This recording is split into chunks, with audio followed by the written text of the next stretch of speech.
profesor Ezequiel lo tuve aquí la semana pasada y estuvimos conversando sobre temas muy interesantes. Su pronóstico en el 16, que fueron muy certeros, tiene también su pronóstico para estas elecciones. Habíamos prometido tenerlo después de las elecciones y bueno, como lo prometido es deuda, aquí tenemos al profesor Ezequiel Jiménez. Quedamos en eso, de que después de las elecciones, después de haber emitido unas opiniones la semana pasada en relación a lo que podía suceder en las elecciones, pues lo prometido es deuda. Aquí estoy, le pasé al señor director unos videoclips de mis predicciones en términos de algunos estados, específicamente de lo que podría haber pasado en Pensilvania. Y entonces esas predicciones están ahí. Hay una que está en el tintero, que es la que yo dije de quién podría ser el próximo presidente de los Estados Unidos. Y en ese caso le di un 90%, un 89% al señor Donald Trump.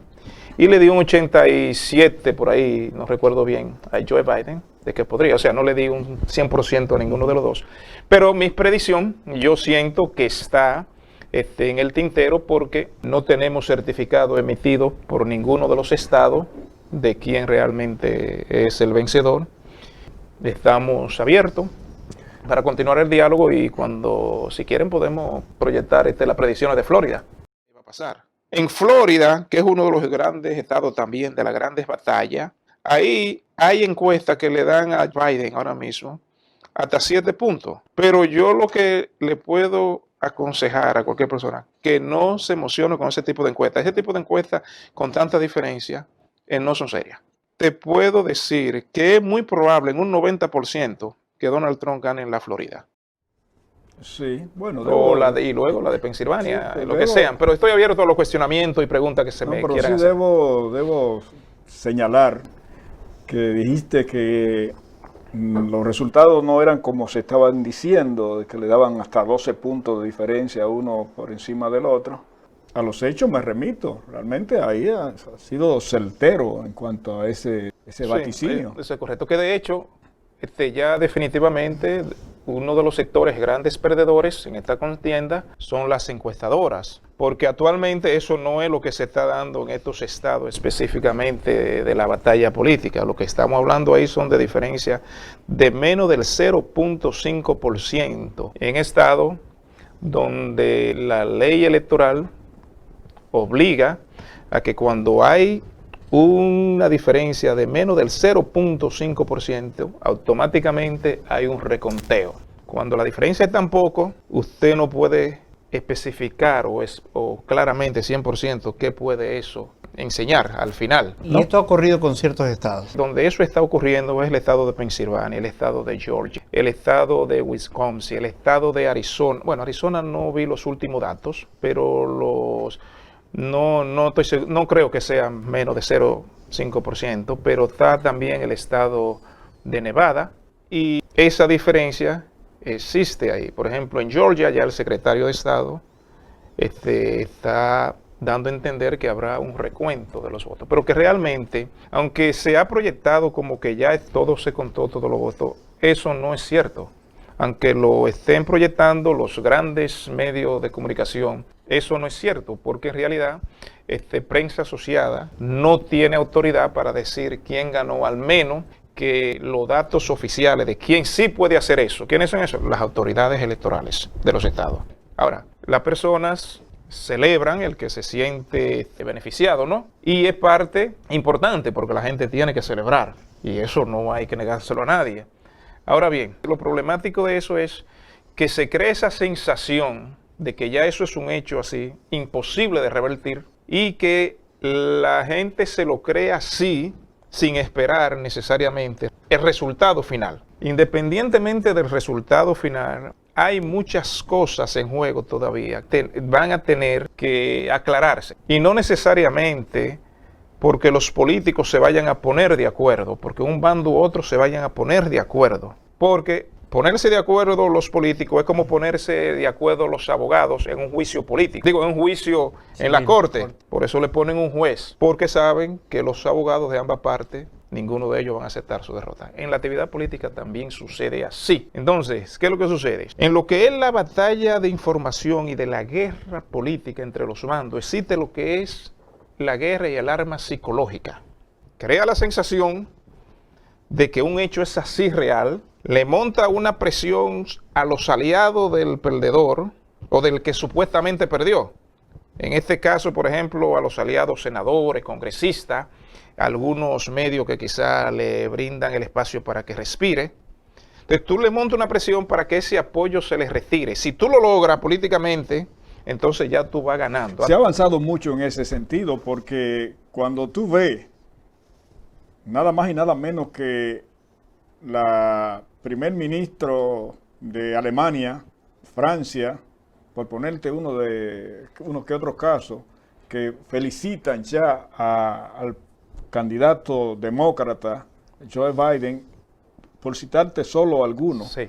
pero que estamos hablando de jefes de Estado que no es frecuente verlo aventurarse a sacar, Claro. a lanzar este tipo de cosas, de felicitar, de reconocerlo. Correcto. Y muchos países del mundo, sí, su jefe de Estado, Argentina, por hablar de, si Brasil, bien cierto, Brasil no lo ha hecho, el caso específico de Argentina y una serie de importantes naciones, aliados de este país, que están celebrando, no solo han felicitado, están celebrando el triunfo de Biden. Cierto. Bueno, esa parte se entiende específicamente porque la política del señor Donald Trump, la política internacional, ha enfrentado mucho encontronazo en diferentes países con diferentes líderes mundiales. Eso no quiere dejar dicho que quizás esa política necesariamente tenga que ser errónea, porque por ejemplo, en el caso de la política, por ejemplo, hacia la OTAN, hacia Alemania específicamente, que él toma una actitud de gente cobrón, del cobrador que cobra, que te asedia, porque tú tienes que pagar. Nadie arma al cobrador. Ningún presidente se había prestado para eso. Pero entonces él se prestó para eso y evidentemente eso va a despertar una situación de que ese individuo no es grato. Entonces, si se presenta la oportunidad de que te puedo dar un tablazo cuando tengo la oportunidad, lo hago.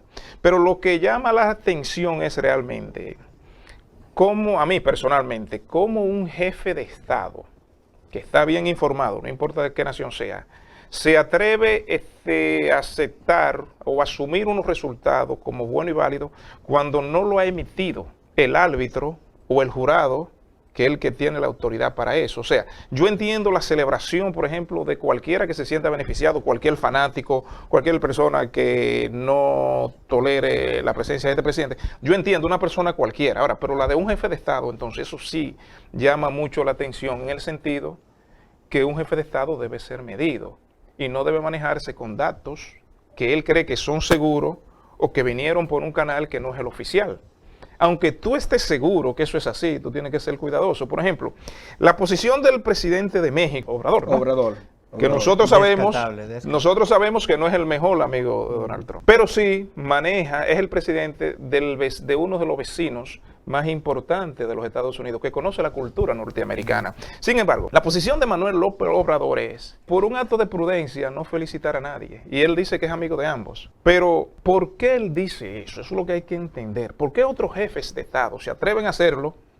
Y él, que es el vecino que ha tenido muchos encontronazos e ideológicamente están opuestos totalmente, se atreve mejor a irse por el lado de la prudencia. Pero la relación entre Trump y Obrador ha sido muy cordial. Pero ya eso en los últimos tiempos, eso no es, porque no es un asunto que ellos están de acuerdo en política migratoria, en asuntos de seguridad, no es nada de eso.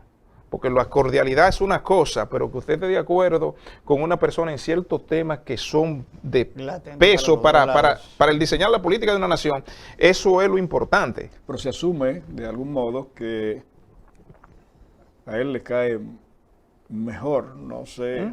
Bueno, yo sé. Le cae mejor el presidente Trump que hasta el mismo Biden. Él fue recibido en la Casa Blanca recientemente. Ahí salieron cosas que se entiende le cayeron muy bien a Obrador, fue un espaldarazo. Sí, normalmente los presidentes mexicanos visitan la Casa Blanca y los presidentes mexicanos ellos no tienen muchas opciones en términos que aunque se tengan sus encontronazos, buscar una vuelta. ¿Por qué?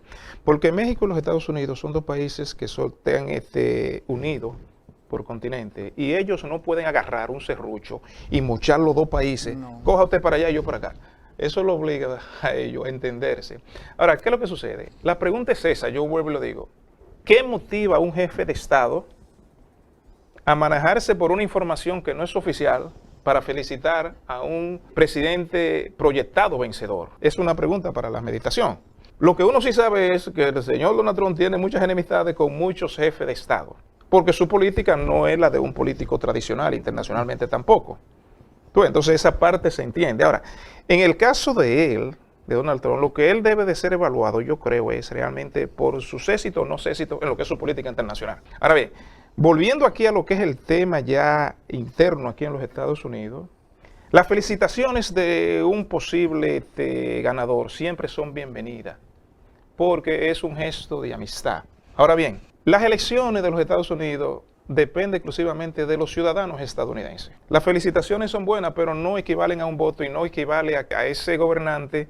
Con esa felicitación él tiene una autoridad para que lo que él dice es también cierto. Lo que sí es verdad que tenemos una realidad que yo predije la semana pasada, clic sobre Pensilvania específicamente, si el señor director lo enseña. Para el video, para ver el análisis también de eso. Estas elecciones pueden terminar en muchos problemas, específicamente en el estado de Pensilvania. Porque con la modalidad de voto masivo por correo, hay estados que no tienen esa definición clara de cómo esos votos se van a confirmar que realmente la persona que lo envió y cuándo una persona hasta cuándo puede votar. Por ejemplo. Sabemos y buscamos, profesor, el análisis también de este voto por correo, explicarnos un poco más, creo que eso ha sido un poco también el tema de esperar quién es el ganador, cuál se asume y por qué toda la gente ya quiere saber cuál es su ganador con esto del voto anticipado. Sí, mire lo que sucede. En los Estados Unidos, el sistema político norteamericano y la cultura norteamericana ha establecido canales y medidas específicas y bien claras para que los políticos estadounidenses no tengan la última palabra en todo. Porque como dije anteriormente, ponerse de acuerdo políticos es extremadamente muy difícil. Eso igual, por ejemplo, que una posición de izquierda y una posición de derecha. Ponerse de acuerdo, eso es extremadamente difícil. Entonces, ¿qué sucede? Los norteamericanos han creado lo que se llama The American Way, la vía americana, la manera norteamericana. Los problemas que no logramos resolverlo, ponernos de acuerdo, entonces los ponemos de acuerdo en la corte. ¿Por qué yo digo que quizá puede ser prematuro? Aquí en el año 2000 hubo una situación electoral que no es la misma, es muy distinta a la de ahora. Y fue la contienda entre Al Gore y George Bush, que en ese momento era gobernador de Texas. En ese sentido, ahí sucedió un ingrediente que nadie esperaba ni quería que eso sucediera, que era que entrara a la corte, la justicia, a determinar qué pasó ahí, por qué esta gente no se ponen de acuerdo. ¿Por qué dice uno que ganó uno y que ganó el otro? O sea, no basta simplemente que uno diga que el que se queja se está quejando porque perdió. No, el sistema americano no funciona así. El sistema norteamericano funciona es que yo quiero ver de qué que él se queja, quiero escucharlo, porque si él tiene un derecho, independientemente si yo no quiero saber de él, pues él tiene derecho a que su caso sea visto. O sea, el sistema legal estadounidense funciona así. Opción de inocencia del individuo hasta que se pruebe lo contrario en una corte. Entonces, ¿qué sucede? En ese momento, en el 2011, cuando ocurrió la situación, fue específicamente en un condado de Florida, en el condado de Broward, en Miami. Contaban y contaban, decían que fue el otro y que sea el otro. Los jueces y la corte norteamericana siempre le huyen a tener que meterse en esos líos políticos, porque ellos saben que todo el que se mete en esos líos, fácilmente, aunque trate de ser lo más imparcial posible, fácilmente termina embarrado, porque nadie acepta que él perdió. Sin embargo, al final, la Corte Suprema tuvo que examinar, después que se declaró oficialmente Al Gore como ganador, presidente proyectado. ¿Sabes qué? Todo el mundo celebró, todo el mundo lo asumió como el presidente. Sin embargo, la Corte después le dijo, cuando los jueces vieron qué fue lo que pasó ahí, le dijo, ¿sabes qué? Él no es el presidente. Pero eso ha sucedido, Pero ¿no? oficialmente no, ¿verdad? Era la misma... No, él ya lo habían declarado prácticamente los medios de comunicación Los oficialmente, medios, exacto, los grandes los medios. medios. Entonces, ¿qué es lo que sucede? En los Estados Unidos han sucedido casos en Florida, hasta en Union City aquí, alcaldes que han ganado procesos electorales, que después de tener 6 meses ejerciendo como alcalde, se le han aparecido las autoridades allí, le han decidido, mire, bájese de ahí que usted no ganó eso.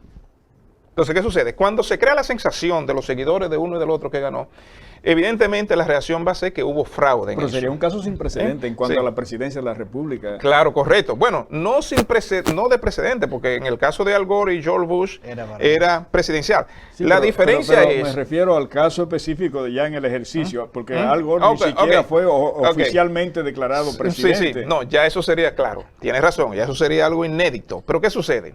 Lo que sucede aquí es que lo que yo dije que en el estado de Pensilvania se prestaba y que ahí eso podía terminar en un desastre, yo expliqué muy bien. Mire lo que sucede. Cuando usted tiene una votación masiva por correo de ciudadanos y tiene regulaciones para determinar qué es un votante legal y qué es un votante con derecho al voto, usted tiene una complicación ya de hecho y de establecimiento de regulaciones. Si usted, por ejemplo, no establece cuándo ese ciudadano puede votar, bajo cuáles regulaciones, si él tiene que registrarse en una junta de elecciones o simplemente es lo que tiene que aparecerse allí y votar.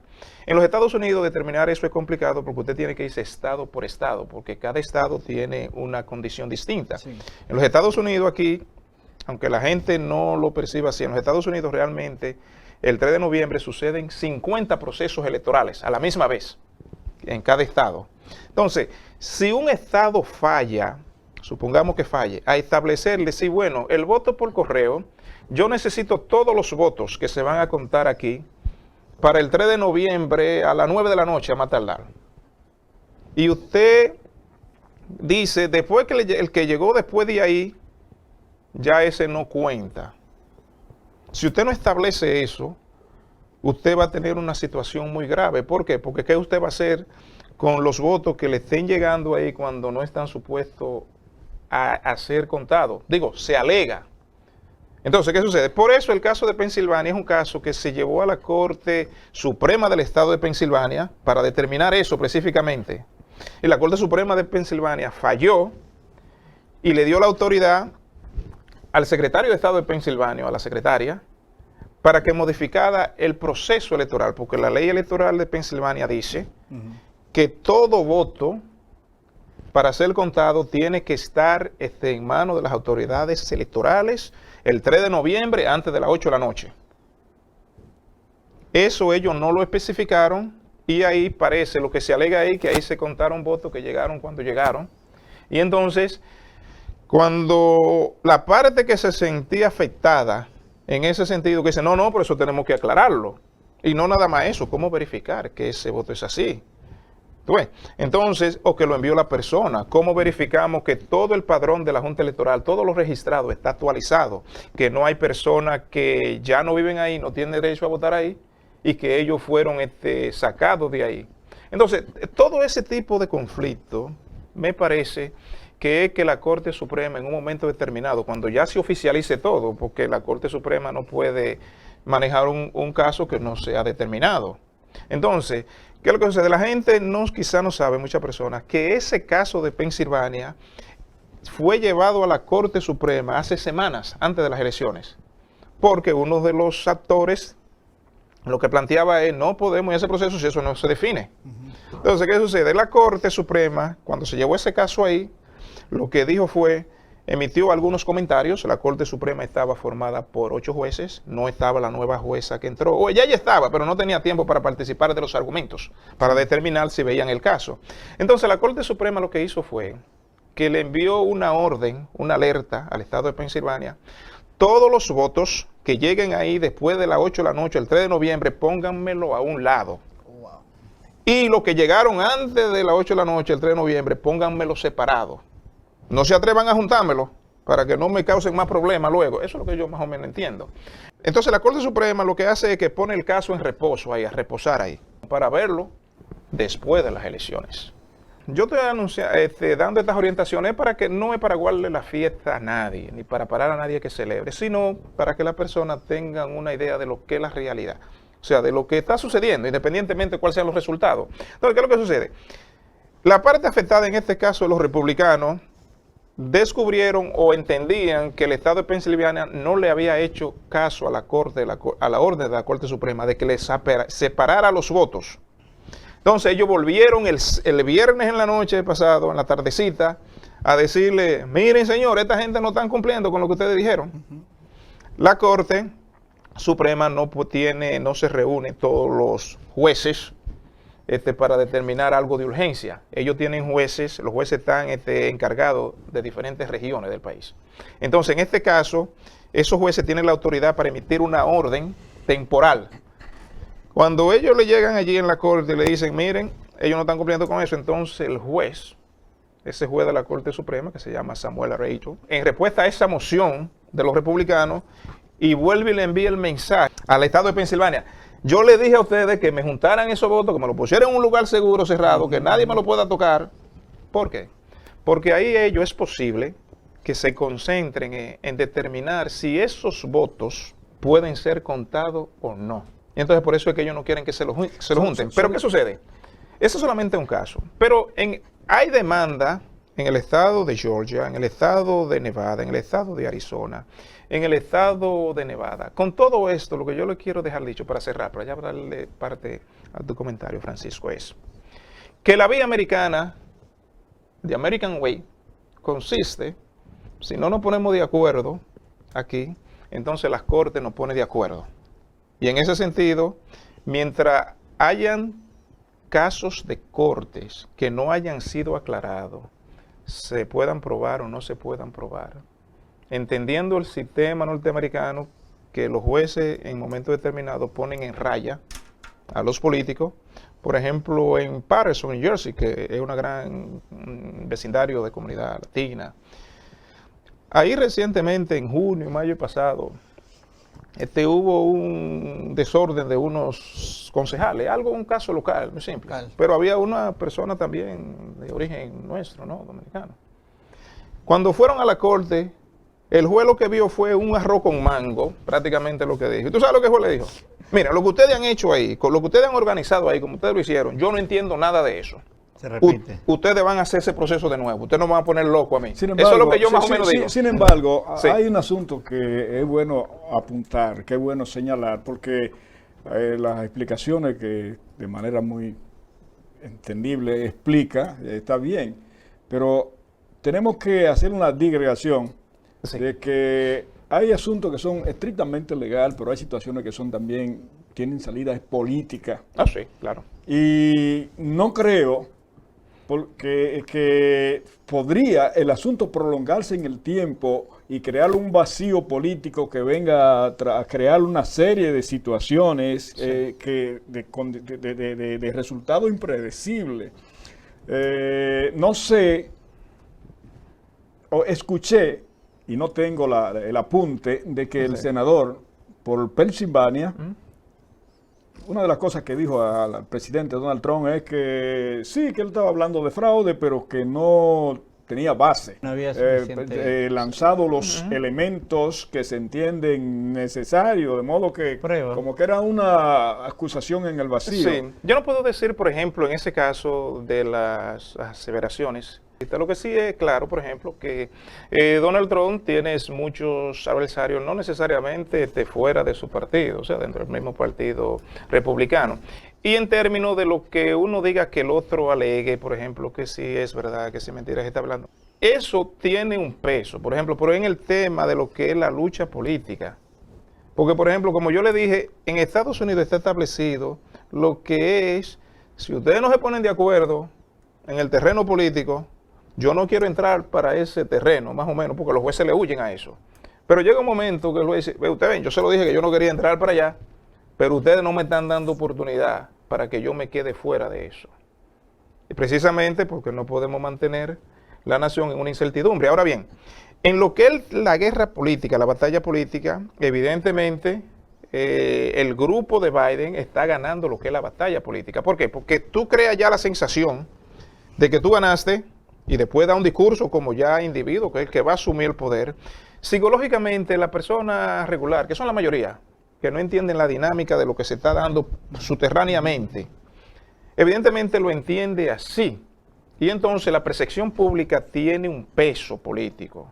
Por eso esas felicitaciones de diferentes regiones del planeta, puntos del planeta, tienen la intención de fortalecer eso. Pero ahora bien, la democracia estadounidense ahora está en uno de sus mayores retos en la historia política de los Estados Unidos, yo diría de más de 100 años. Aunque uno no le guste Donald Trump o le guste, Donald Trump tiene casi 70 millones de votantes. Tú no estás hablando con un líder que no tiene gente atrás. Y la fuerza de un líder consiste en el respaldo que él tiene atrás. Los jerarcas del Partido Republicano, muchos le dieron la espalda porque él se le coló ahí, pero él le armó una rebelión en la base del partido y se le metió a la fuerza. Entonces, en ese sentido, la fuerza que pueda tener un líder, si él está en una batalla reclamando algo, no es como tan sencillo. Yo no digo qué es lo que va a pasar, qué es lo que va a predecir. Yo solamente estoy informando que la realidad de lo que realmente estamos viviendo ahí, independientemente de las celebraciones. Sí, mira, ya nos informan que estamos en los últimos tiempos del programa y no nos queda más que decirte, pero el asunto es del vacío político, podría hacer que se tomen decisiones que no necesariamente sean las más acordes con lo que es el legalismo. Sin embargo, te damos solo la oportunidad de que te exprese, porque bueno, ya sí llegamos al final del programa. Bueno, efectivamente, lo que le estoy diciendo es, por ejemplo, a la audiencia, yo no estoy prediciendo nada, ni determinando qué es lo que va a determinar la Corte o no. Yo lo que le puedo decir es más o menos hacia dónde eso puede desembocar, independientemente de la sensación de fracaso, de triunfo que puedan existir. Y eso es una realidad. Queridos amigos, hemos llegado ya al final de nuestro programa con el profesor Ezequiel Jiménez. Y búsquenos el próximo fin de semana también, el próximo domingo de 5 a 6 de la tarde por Visión Global TV. Estamos ahí todos, gracias a todos ustedes por sus comentarios, todas las redes sociales listos para comentar después de esto, porque definitivamente buscamos de ustedes el apoyo a este programa y no nos dejen de buscar por todas las redes sociales, queridos amigos. Pasen muy buenas noches y que tengan un buen inicio de semana.